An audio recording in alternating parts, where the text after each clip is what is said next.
안녕하세요. 오늘도 서연살롱을 찾아주셔서 감사합니다. 저는 용인에 사는 50대 후반의 여성이에요. 어릴 적 저는 과일 가게를 하시는 부모님과 셋이서 단란한 분위기 속에서 자랐어요. 20여 평의 붉은 벽돌 빌라 전세에서 조금은 빠듯한 생활이었던 것 같아요. 부모님은 제가 그런 걸 느끼지 못할 만큼 낙천적이셨어요. 경제적으로 풍족하지는 않지만 단란하고 즐거웠던 저희 집은 엄마 아빠가 어느 날 갑자기 교통사고로 돌아가시면서 깨져버렸답니다. 동네 시장 상인회에서 단풍놀이를 갔는데 오는 길에 고속버스가 빗길에 미끄러지면서 난 사고였다고 해요. 저희 집뿐만 아니라 동네 전체에서 가족을 잃은 사람들, 다친 사람들이 많이 나와서 한동안 통곡 소리가 끊이질 않았어요. 졸지에 혼자가 된 저는 엄마의 여동생인 이모와 살게 됐어요. 중학교 1학년이던 제가 혼자 상복을 입고 조문객을 맞는 걸 본 이모는 눈시울을 붉히면서 은영아, 이제부터 이모하고 살자. 이모부도 좋다고 하셨어. 어린 게 혼자서 이게 무슨 고생이야. 아우 세상에. 언니랑 형부는 어쩌다가 이런 이쁜 딸을 놓고 먼저 가버린 거야. 하며 저를 꼭 안아주셨고 그때서야 저도 꾹 참고 있던 눈물을 터뜨리고 말았어요. 갑자기 부모님을 잃고 어안이 벙벙했는지 한동안 울지도 못하고 있었거든요. 이모는 저한테 어려운 보험금 문제나 저희 집 전세금 빼는 것도 다 도와주셨어요. 저희 집은 지방이었고 이모네는 서울이었기 때문에 저는 전학을 가야 했어요. 엄마 아빠가 갑자기 제 옆에서 사라진 것도 서러운데 학교까지 옮기고 친구들을 못 본다고 생각하니 너무 속상했어요. 이모와 이모부는 저한테 잘해주려고 애쓰셨지만 저는 한동안 말도 잘 안 하고 밥도 잘 안 먹었어요. 그런데 저희 반 몇몇 애들이 저에게 자꾸 말도 시키고 같이 매점도 가고 숙제도 같이 해주더라고요. 저는 조금씩 기운을 차렸고 얼마 안 가 다시 웃으며 지낼 수 있게 됐어요. 반 아이들과도 금방 친해졌고요. 어느 날 제가 친구들하고 장난치다가 깔깔 웃었더니 제 짝이 이제 니네 엄마 한시름 놓으셨겠다. 실은 우리도 네가 처음에 어두워 보이고 말도 안 해서 걱정했거든. 나를 걱정했어? 근데 우리 엄마라니? 엄마를 알아? 너 전학 오고 얼마 안 돼서 학교에 오셨어. 아, 이거 말하지 말라고 하셨는데 뭐 지금은 네가 괜찮으니까 얘기해도 되겠지.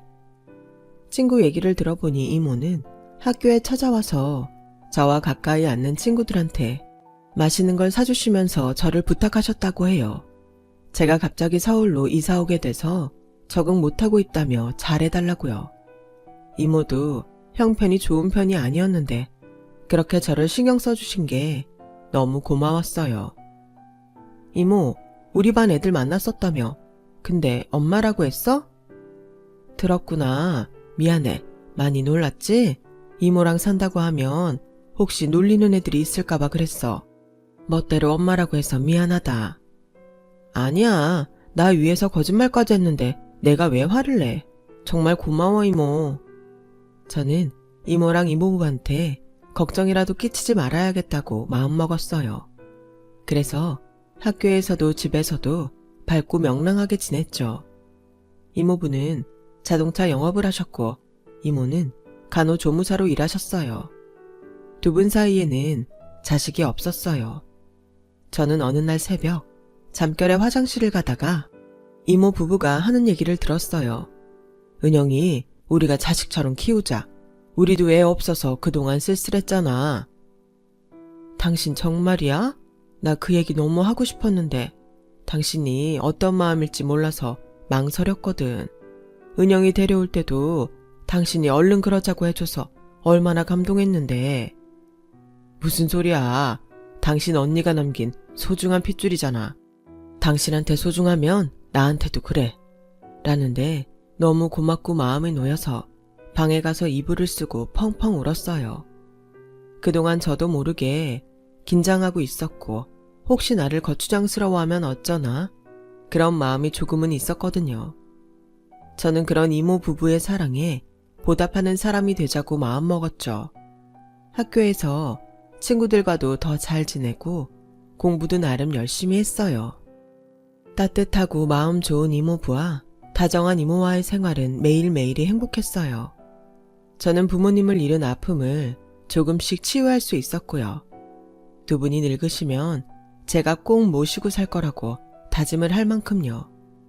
하지만 제가 고1이 됐을 때 비극은 또다시 예고도 하지 않고 저희 집에 들이닥쳤어요. 자동차 매매 때문에 출장을 갔던 이모부가 갑자기 쓰러지셔서 심근경색으로 돌아가셨어요. 저와 이모는 너무 충격을 받아서 장례식 내내 통곡만 했어요. 장례식이 끝난 후에 이모는 저에게 은영아, 이제 우리 둘밖에 없다. 너 건강해야 돼. 알았지? 너까지 없으면 나 살아갈 희망이 없어. 나 건강해 이모. 걱정하지 마. 이모도 건강 잘 챙겨. 이모야말로 나 두고 빨리 가면 안 돼. 내가 이모 꼭 호강시켜 줄게. 저는 혼자 고생하시는 이모를 위해 얼른 돈을 벌어야겠다고 생각했고 고등학교를 졸업하자마자 유명한 한정식 레스토랑에 취직했어요. 이모는 제가 대학에 가길 바랐지만 저희 형편을 생각하면 그럴 수 없었어요. 제가 공부를 엄청 잘했다면 모를까, 그것도 아니었거든요. 그래서 빨리 돈을 벌 수 있는 길을 택하기로 했죠. 다행히 저를 좋게 봐주신 담임선생님 소개로 일자리를 얻게 됐어요.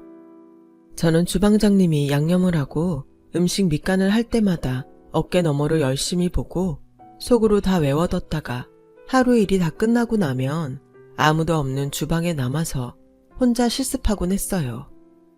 평균 4시간 못 자면서도 그렇게 끈기 있게 했더니 밑반찬 담당이 됐고 가정식과 궁중요리 자격증 시험을 다 한 번에 붙게 되더라고요.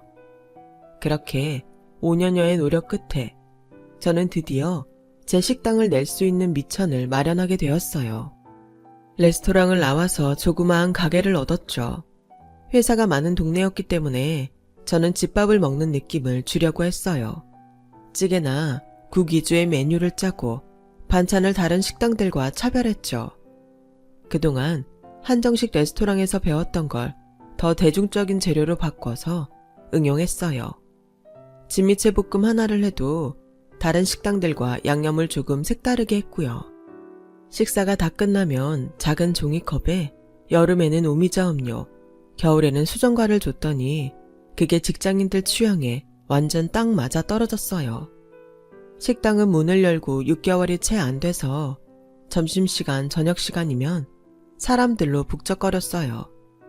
점심시간이 1시간밖에 되지 않는 직장인들은 기다리는 게 길어지니까 미리 전화를 해서 자리를 예약하기까지 하더라고요. 저희 집은 어딘가 고급스러우면서도 깔끔하고 적절한 가격이라고 소문이 났어요. 그렇게 하기를 1년 반.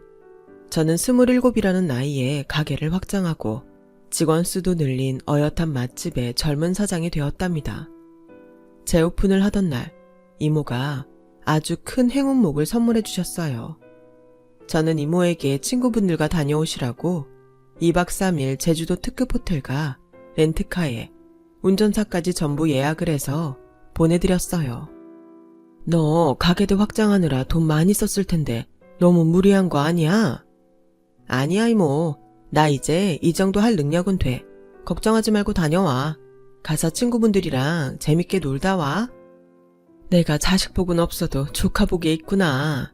라며 너무 좋아하셨어요. 저는 이모 호강시켜드리겠다고 한 약속을 지금부터 지킬 수 있겠다 생각했죠.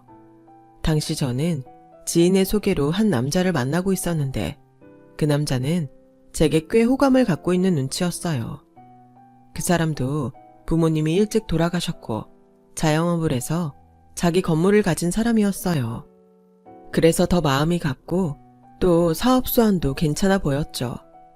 은영씨, 나랑 살면 내가 사업도 더 잘되게 외주할 수 있는데 지금 이 정도 규모로 만족할 거 아니잖아요. 우리 같이 힘 합쳐서 전국적으로 유명한 가게 만들어 봅시다.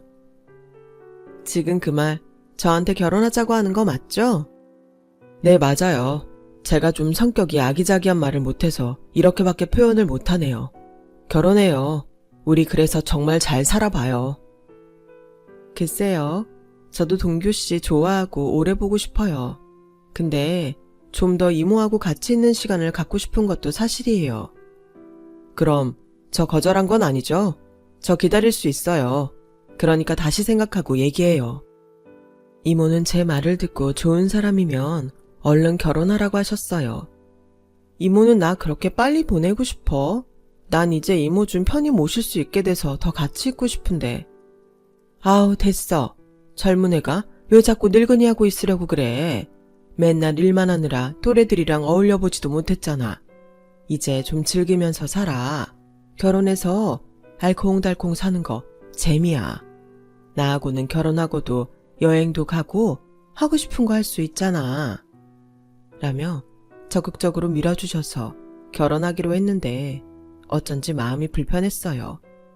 그때는 목표 하나를 이루자마자 갑자기 결혼이라는 걸 하게 돼서 여유가 없어서 그런 거라고 생각했는데 지금 보니 일종의 예감이었던 것 같아요. 결혼하고 한 달은 정말 좋았어요. 그것도 다 그 남자가 저의 환심을 사려고 열심히 소유를 한 것이었지만 당시에는 나처럼 행복한 신혼생활 하는 사람이 몇이나 될까 싶을 정도로 매일 저에게 이벤트를 해주고 주말마다 선물을 사서 들어왔어요. 적당히 해. 맨날 이렇게 받기만 하면 나중에 한번 빼먹는 거 가지고 엄청 서운해질 것 같아. 그럼 그때 2배로 더 해주면 되지. 그런 건 걱정하지 마. 아, 맞다. 내가 이번에 새로 건물 사는 거 있잖아. 그거 당신하고 공동명의로 하고 싶어서 그러는데 도장 좀 주라. 당신이 애써서 번 돈으로 사는 건데 왜 나랑 공동명의를 해. 됐어. 우리 이제 부부잖아. 운명 공동체라는 말이 왜 있겠어?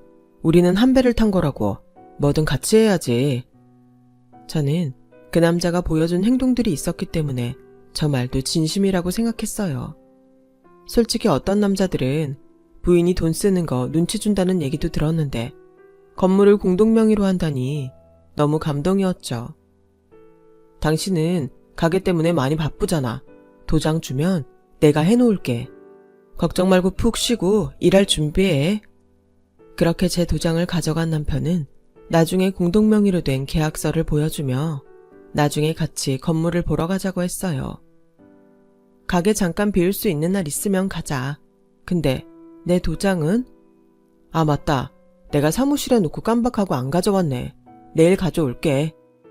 그러고도 남편은 며칠 동안 계속 도장을 잊어버리고 안 가져왔고 저도 가게 일로 바빴기 때문에 나중에는 도장 받는 걸 깜빡했어요. 한편으로는 남편이 가지고 있는데 무슨 일 있겠나 방심하는 마음도 있었어요. 그리고 얼마 안 돼서 남편은 리조트 부지를 알아보는 친구와 출장을 간다더군요. 얘가 뭐든 나 없으면 일을 못해. 내가 봐줘야 안심이 된다는 거야. 아니, 그래서 어떻게 자기 사업을 하나 모르겠어. 그만큼 당신이 믿음이 간다는 거겠지. 다녀와. 남편은 며칠 있으면 올 거라면서 짐을 이것저것 챙겼고 다음날 제가 일어나기도 전에 나갔더라고요. 그게 그 사람을 본 마지막이었어요. 다음날 저희 가게에 웬 화려한 생김새의 여자가 저를 찾아왔어요. 당신 이동진 알지? 그게 누군데요? 그리고 누구세요? 저는 다짜고짜 반말하는 그 여자에게 까칠하게 말했죠. 그랬더니 여자는 떨리는 손으로 사진을 꺼내더라고요. 이거 제 남편인데 왜 이 사진을 그쪽이 갖고 있어요? 이 사람이 이동진이잖아. 왜 시치미를 떼? 아니에요. 제 남편 이름은 박동규예요. 그러자 그 여자는 다리를 휘청거리더니 의자에 털썩 주저앉았어요. 혹시 그 남자한테 돈 준 거 있어? 뭐 통장이나 문서 같은 거. 왜 그러시는데요? 무슨 일이에요? 저는 부들부들 떨며 어쩔 줄 모르는 여자를 보자 불안함에 확 휩싸였어요. 그놈 사기꾼이야. 나랑 결혼해서 통장이고 뭐고 다 공동명의로 만든 다음에 홀랑 다 빼먹고 갔다고. 그제야 저는 도장을 준 게 생각났고 부랴부랴 가서 건물 문서를 찾았어요. 그리고 그 건물을 찾아갔는데 주인이 따로 있더라고요. 문서는 가짜였어요. 며칠 후에는 가게에 또 모르는 사람이 찾아오더니 자기가 제 가게를 샀다는 거였어요. 남자는 제 도장을 가져가서 가게를 공동명의로 바꾼 다음에 팔아버렸더군요. 한순간에 폭풍우가 몰아쳐 다 쓸어가 버린 것처럼 저는 제가 쌓아 올린 것들을 몽땅 잃었어요. 이모는 반쯤 넋이 나간 저를 보며 어쩔 줄 몰라 하셨어요. 미안하다 은영아. 내가 결혼을 재촉하는 게 아니었는데 나 때문에 이게 뭐니? 어쩌면 좋니? 하지만 당시에는 아무 소리도 들리지 않았어요.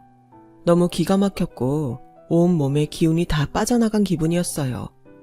부모님을 잃고 이모부도 잃었지만 제게는 음식을 만드는 재주가 있었고 그래서 이제야 이모와 함께 행복해질 거라고 그렇게 굳게 믿었는데 하늘이 저를 버린 게 분명하다는 생각만 들더라고요.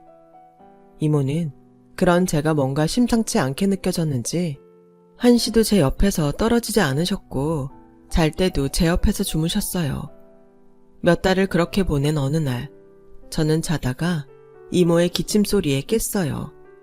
이모는 무릎도 퉁퉁 붓고 열도 심하게 나고 있더라고요. 알고 보니 낮에 청소 도우미를 하러 갔다가 그 집 화장실에서 미끄러진 거였어요. 응급실에 입원한 이모를 보고 있자니 눈물이 저절로 났어요.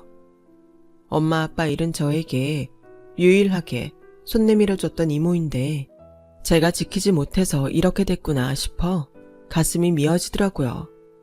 저는 다시 정신을 차리고 갖고 있는 통장을 다 꺼내서 봤더니 변두리에 작은 가게 하나는 낼 돈이 되더라고요. 저는 통장을 들고 나가 여기저기 발품을 해서 겨우 작은 가게를 얻었어요. 이모 집도 팔고 제 가게와 가까운 데에 전세를 얻었고요. 이모 집 사준다고 했는데 오히려 평생 모은 돈으로 산 집 팔게 했네. 내가 다시 일어나서 꼭 다 갚아줄게. 넌 그런 말 좀 하지 마. 가족끼리 뭘 자꾸 갚는다고 해. 우리 그냥 먹고 살 만큼만 벌면 돼. 지난 일 생각하면 너무 억울하고 분하지만 이제 앞으로만 생각하자. 라며 저를 격려해 주셨어요. 가게를 겨우 열긴 했지만 장사는 생각만큼 잘 되지 않았어요. 근처에 초등학교와 중학교가 있었지만 사람이 많이 오지 않더라고요. 몇 달을 허송세월하듯이 자리에 앉아있는 날이 많았어요. 그런데 언젠가부터 초등학생 남자아이가 점심에 와서 볶음밥을 시켜 먹더라고요. 처음에는 그런가 보다 했는데 주말을 제외하고 주 5일은 꼬박 와서 볶음밥을 먹는 거였어요. 나중에 너무 궁금해서 물어보니 할머니와 둘이 있다고 하더라고요. 할머니가 다쳐서 병원에 입원해 있어서 밥을 못 하시는데 주말에는 병원에 계속 할머니와 있다는 거였어요. 할머니는 얼마나 더 입원하셔야 되는데? 2주 더 있어야 된대요. 그럼 이제 우리 가게에 그냥 와. 그리고 주말에 병원 가기 전에 꼭 오고. 꼭이다. 저는 아이에게 매일 집밥을 주듯이 더 정성을 기울여 밥을 차려줬어요. 아침에는 빵을 먹고 저녁은 라면을 먹거나 굶고 잔다더라고요. 저는 그 말에 아이 밥을 더 정성스럽게 챙겨줬고 저녁에도 먹으라고 도시락을 싸줬어요. 주말에는 할머니와 먹으라고 특별식도 만들고 식혜도 해줬죠. 아줌마 정말 고맙습니다. 제가 이거 엄마한테 꼭 말할게요. 엄마가 있었어? 근데 왜 안 오셔? 엄마 지금 미국에서 공부해요. 좀 있으면 오세요. 그러더니 정말 그의 할머니가 태어나고 난 며칠 후에 아이가 엄마와 할머니를 데리고 저희 가게에 왔더라고요. 우리 상현이 너무 잘 돌봐주셔서 감사합니다. 저녁도 해주시고 저 먹을 것까지 신경 써주고 이 은혜를 어떻게 갚나요? 은혜는요, 건강해지셔서 다행이에요. 제가 상현이 엄마예요. 남편하고 이혼하고 아이 집에 맡겨놓고 공부한다고 독하게 굴다가 이런 일이 생겼네요. 정말 감사합니다. 하며 죄 지은 사람처럼 고개를 숙이고 눈물을 글썽이는 아이 엄마에게 공부할 수 있으면 해야죠. 상현이 똑똑해서 다 이해할 거예요. 라고 앞으로도 잘 지내시라고 격려해줬죠. 그리고 몇 달쯤 지났는데 상현이 엄마가 불쑥 찾아왔어요. 저희 선배가 백화점 임원인데 거기서 식품 매장에 들어올 고급 반찬 가게를 찾는데요. 제가 은영씨 추천했어요. 보니까 그냥 이런 변두리 동네에서 팔솜씨가 아니에요. 제가 정말 이렇게라도 보답하고 싶어서 그러니까 꼭 가보세요.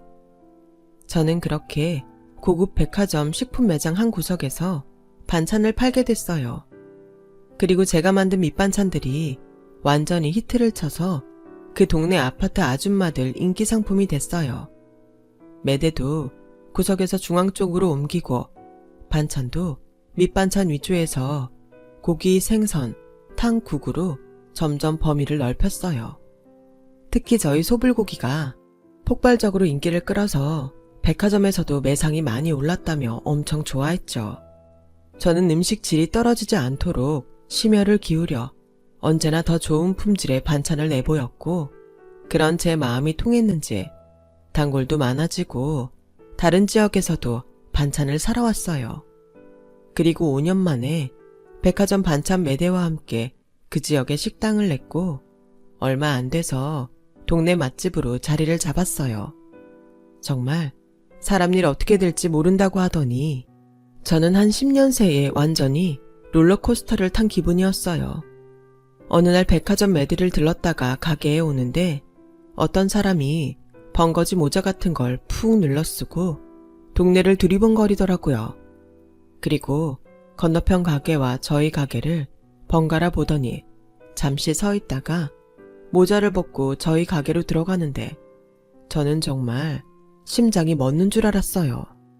바로 예전에 제 가게를 팔고 사라졌던 그 남자였거든요. 저는 떨리는 몸을 겨우 진정시키고 심호흡을 하며 가게로 들어섰어요. 그 남자는 예전에 저를 만났을 때처럼 아주 당당한 태도로 서서 여기 사장님 계세요. 제가 맛집 블로거인데 제 블로그에 소개 좀 하려고요. 저는 바로 그 남자 뒤에서 목을 붙잡고 야 이 새끼야 네가 여기가 어디라고 와? 주방장님 매니저 이놈 잡아요. 얼른! 제 말에 기운 좋은 주방장과 매니저가 달려와 양쪽에서 남자를 붙잡았고 놀란 남자는 노으라고 소리를 지르다가 저를 보고는 완전 벙찐 표정을 짓더라고요. 아니 어떻게 여기에? 어떻게? 여기가 내 가게다. 왜? 또 무슨 사기를 치려고?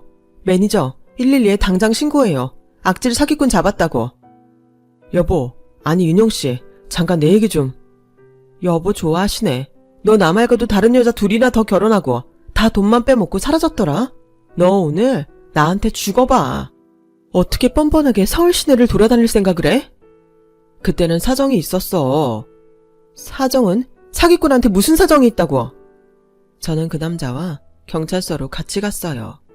남자는 아예 제 앞에 무릎을 꿇고서 싹싹 빌면서 제발 처벌하지 말아달라고 했지만 저는 집행유예라도 꼭 나오게 해달라고 하고 변호사를 선임했죠. 남자는 여러 건의 사기를 치고 그 돈을 다 들고 캐나다로 갔다고 해요. 거기서 흥청망청 하느라 그 많은 돈을 탕진하고는 한국에 돌아와 블로거를 하면서 맛집들을 상대로 돈을 뜯어내고 있었어요. 저 말고도 여러 건의 고소가 들어와 있었는데 요리조리 잘 빠져나가서 그동안 처벌을 받지 않았다더군요. 그 남자는 결국 징역 1년 6개월을 선고받았고 제 앞에서 눈물을 뚝뚝 흘리며 선처를 받았지만 저는 들어주지 않았어요. 이모도 그 남자 판결이 나오던 날에 일부러 법원에 가서 형을 선고받는 걸 보고 성에 차지는 않아도 벌을 받으니 마음이 나아졌다고 하시더라고요. 그랬던 게 벌써 20여 년 전 일이네요. 저는 결혼에 두려움이 생겨 한동안 이모와 지내다가 50이 돼서 차별한 남자를 만나 조촐한 식을 올리고 함께 살게 되었답니다. 이모는 저희 아파트 맞은편 동에 살고 계세요. 요즘 다리가 많이 불편해지셨는데 그거 말고는 건강하시니 얼마나 다행인지요. 이제 60을 코앞에 두고 예전 일을 떠올려 보니 사람은 좋은 일을 하면 반드시 그만큼 돌려받는다는 걸 알겠네요. 제 얘기 들어주신 분들 모두 행복하시고요. 가정에 항상 좋은 일만 있기를 제가 간절히 바라고 빌겠습니다. 감사합니다.